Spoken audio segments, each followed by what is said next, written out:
Hi, welcome to our podcast. My name is Pablo, My name is Omar Escajeda. And I'm Diego. and today we're gonna talk about PTSD, focusing in older people in a chronic phase. The reason that why we should choose this topic, it was for because we live in El Paso, Texas, and we believe that this topic can help a lot to our community because it is a city with a lot of veterans, and sadly, this is the people that suffers more this mental condition because of like the traumas that they experience in war. So we believe that it's important to explain like the organizations that we have here in El Paso, so you can you have a you have family or know people who have who experience with this mental condition. You can know what it is and how to help them. Exactly. As Paulo was saying, today we'll be talking about PTSD, and we'll be concentrating on the senior citizens on our elderly population, and especially in the chronic stage, which is when PTSD lasts from years to decades from the moment when the traumatic event occurred. A lot of the times we might think about PTSD, and I'm sure a lot of us had heard it before. Maybe the first thing that comes to mind might be maybe a veteran, maybe someone who's a younger adult who suffered from an accident or maybe some type of violence. And yeah, this is still true, but a lot of our elderly population experience PTSD as well because they had a lived for longer. They might have experienced war, maybe some type of abuse, major losses in their lives, violence as well, and they continue to carry all of these memories silently throughout their life. According to the National Institute of Mental Health, PTSD develops through suffering, experiencing, or witnessing a traumatic event, which is marked by intrusive memories, nightmares. A lot of people who suffer from PTSD have avoidance as well. They are hypervigilant, even if there's not a danger anymore around. And what makes PTSD challenging, especially in our elderly population, is that these symptoms are often mistaken by maybe depression or maybe just normal symptoms of aging. And that's why a lot of times patients who are suffering from PTSD are underdiagnosed. So in this episode, as Pablo mentioned, we'll be talking about how PTSD manifests. We'll be talking about some of the risk factors that keep PTSD active. We'll be going through a real case study. And then we'll also be talking about how it affects in their daily lives, some support groups, and organizations locally here at El Paso. Okay, so I'll give some characteristics about chronic PTSD in late adulthood. Well, some of them would be long-lasting emotional and physical distress. So they would get to have like panic attacks. They will get flashbacks and persistent anxiety. Also emotional numbness. Then they would have like sleeping problems or nightmares, since based on the events they experience as for example, a veteran. They wouldn't be able to sleep well as they used to because of what they have experienced, and they will have to, they have this awareness while they sleep that they gotta be alert, and that makes them have insomnia and not letting them sleep well. And also, they would have like social withdrawal. Like, for example, they would isolate from their family members or friends, since they feel like they can't trust these people like they used to, because like based on the events and all that they have experienced, it's just like, this is a trauma. It's hard for them to trust again and to like share some stuff they used to with their loved ones. Then also, they will have headaches, stomach pain, a lot of anxiety, depression.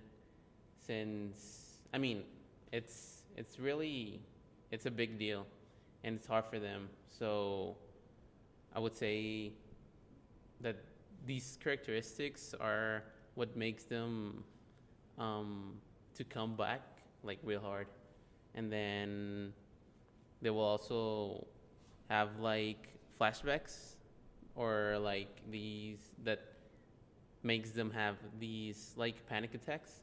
Like for example, um, I don't know, like whenever they hear like how can I say it?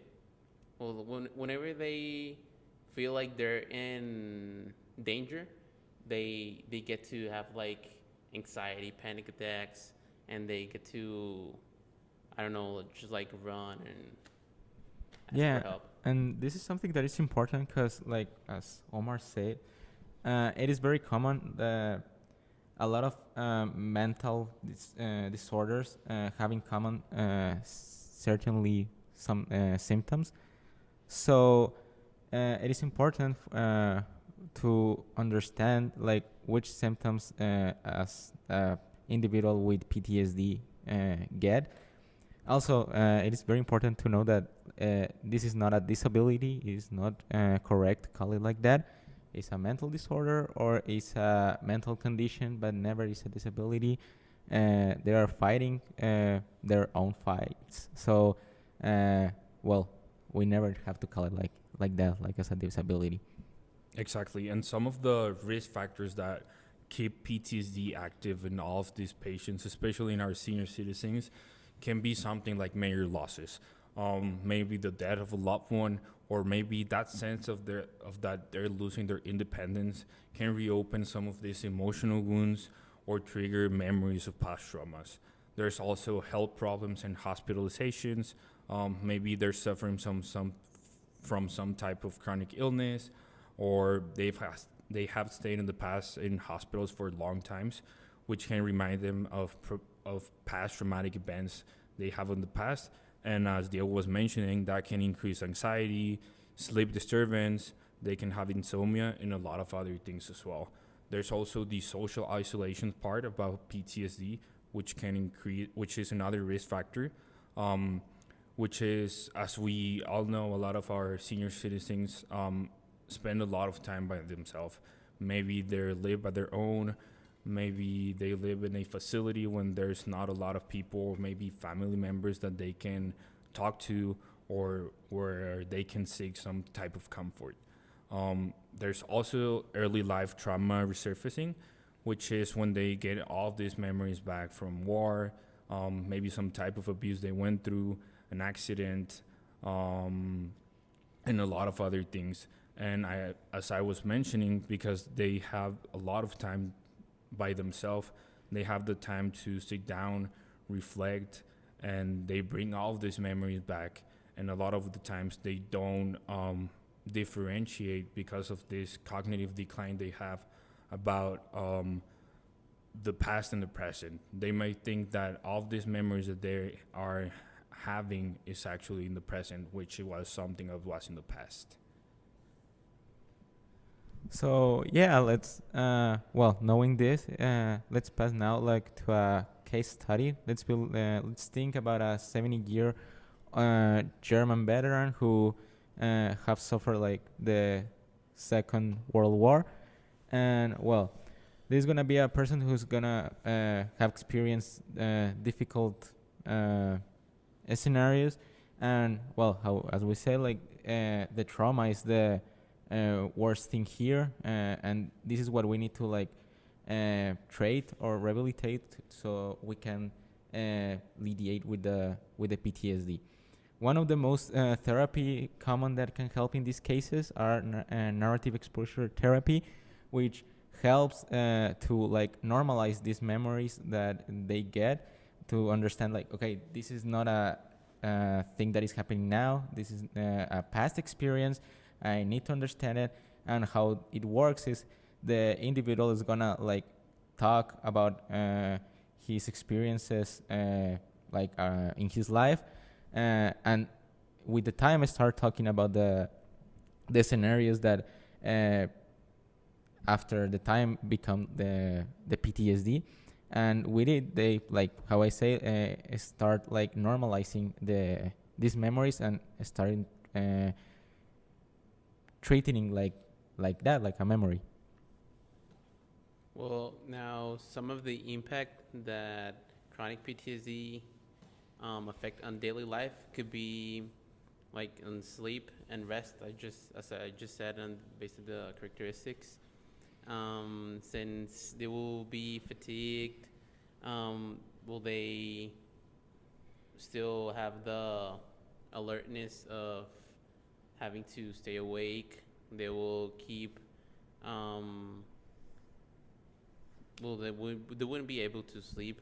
Also, based on this would affect on relationships and social functioning, since they would be like more lonely. They would be like they would isolate more. They would stay away from people since they feel like they can't um, will trust or rely on people or anyone.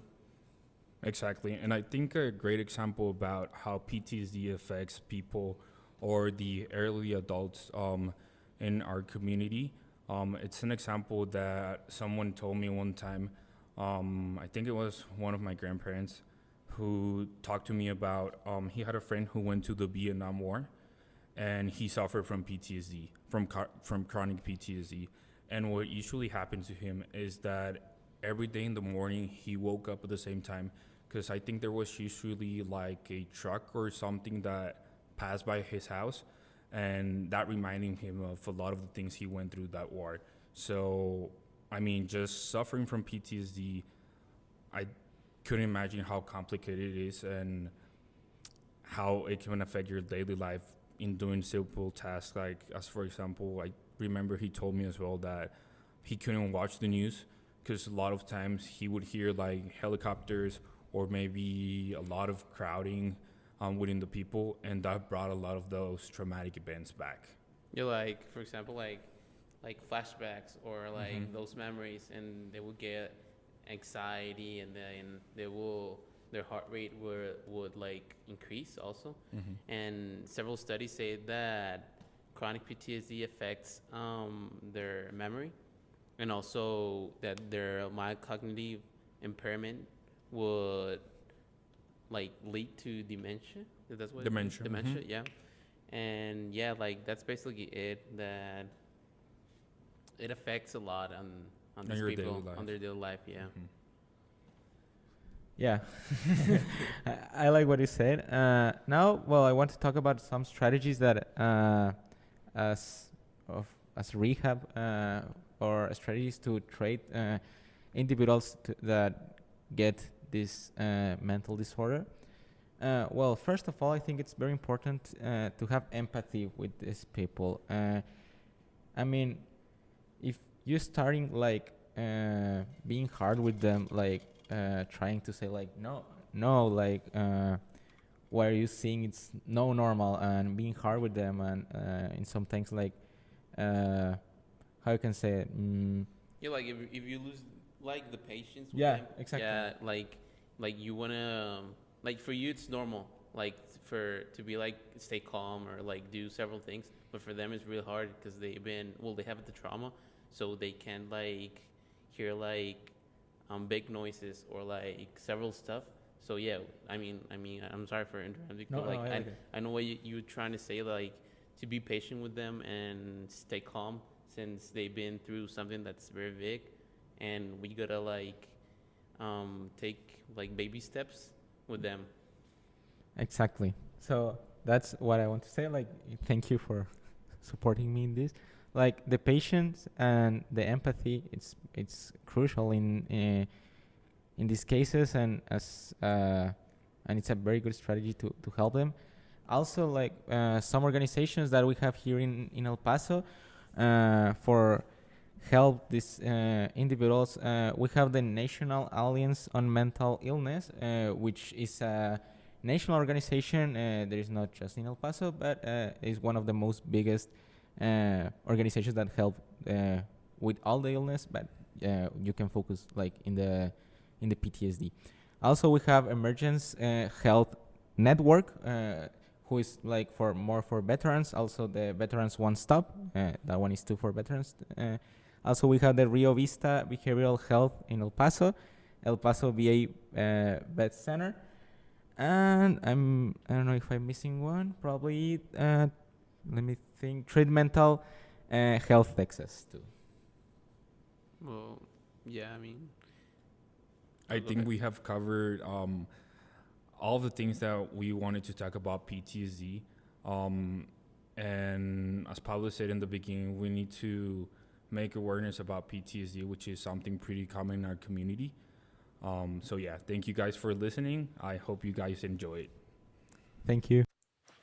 Hello everyone, my name is Karimi Martinez and today I will be talking about PTSD. My colleagues already gave information on this, but I'm just going to go ahead and add a little bit more. Specifically focusing on treatments, medications, support groups, and basically how to improve someone who suffers of PTSD, improve their quality of life. So I'm going to go ahead and start off by explaining what PTSD is. It's a mental health condition that can develop after experiencing or witnessing a traumatic event. The treatment options, so there's multiple, and there's one specific one that's called psychotherapy, and it's parted into three. It's cognitive behavioral therapy, or CBT, focuses on changing negative thoughts and behaviors associated with trauma. Eye movement desensitization and reprocessing, EMDR, involves eye movement while recalling and processing traumatic memories. The other one is prolonged exposure therapy, or PE, gradually exposing the individual to feared stimuli in a safe and controlled environment. Okay, and then moving on to medications, antidepressants. So antidepressants are very common, especially for someone that's dealing with mental health. So basically, antidepressants is serotonin reuptake inhibitors that can reduce symptoms of anxiety, depression, and insomnia. And then another medication would be prednisone. I'm sorry if I mispronounced that. It's a medication that can help reduce nightmares. Okay, then that is mostly recommended to take it like before going to bed, and it reduces like any negative thoughts or nightmares and even insomnia. Other therapies would be support groups. Support groups are very beneficial. Someone who has PTSD or is, a relative or family member that you know of needs to feel like they're valid, and for them to feel comfortable talking about this with someone that is suffering the same things as they are. So support groups. Connecting with others who have experienced similar traumas can provide support and understanding. So that's what I was trying to say. Like, someone who has PTSD has to feel valued, and that what they're going through is something that can go ahead and get managed, and it could get better, okay, with the right therapies, the right medication, and the right support.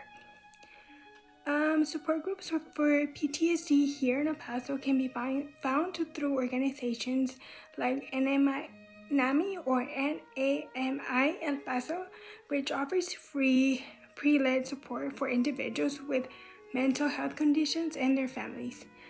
And then another one is El Paso Vet Center, which provides counseling and support for veterans, service members, and their families. Other options include psychoeducational groups for veterinarians offered by the city of El Paso, and various counseling centers at networks in the areas that may host group therapies. There's another type of therapy that's called mindful-based therapies. Basically, it's techniques such as meditation and yoga can reduce stress and improve coping skills. Simple physical movement can go ahead and release stress. That can go ahead and help manage their negative thoughts and all sorts of symptoms that they have. Okay. For treatment plans, so the best treatment plan for PTSD will vary depending on the individual's symptoms, severity, and preferences. A mental health professional can determine the most appropriate combination of therapies and medication. So, for PTSD, it goes a long way. It's a big spectrum of symptoms, and it all depends on the patient. So, basically, the doctor would have to examine and give information and give them the best support that they need. Okay. So that's everything I have for today, and I hope you find this podcast very informative, and just go ahead and help anyone that you know of or a loved one. Okay. Thank you so much.